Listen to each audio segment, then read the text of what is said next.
In this short video, I'm going to be showing you how to add the drop shadow to any shape in Figma. So all you have to do is simply click on the shape that you want to add the drop shadow to. Then in the right hand side here, look for effects, click on that. And then if you click on effects, it will automatically add drop shadow. So there's actually multiple different kind of options you can pick from, but drop shadow is the default one. So as you can see, it has already added a tiny bit of drop shadow at the bottom right here. However, let's just say that this is not kind of the shadow we're looking for and we want to change it. In order to change it, simply go to the left here and click on the effect settings. And then from here you can basically change the opacity, you can change the color of the shadow, the blur, the spread, and etc. Let's just say that we want this to be 10, we want this to be 10, we want the opacity to be 100. And yeah, this is what it would look like. Let's just suppose that we want to change the angle at which the shadow is coming from.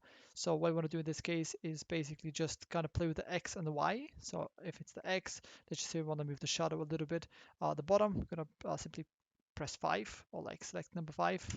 The shadow will start to shift more towards the left or clockwise. So if we were to just pick like -15, then the shadow will just move on to the opposite side. And yeah, that's pretty much it. That's everything you need to know when it comes to the drop shadow feature in Figma. If you have any questions, please let me know and I'd be more than happy to help.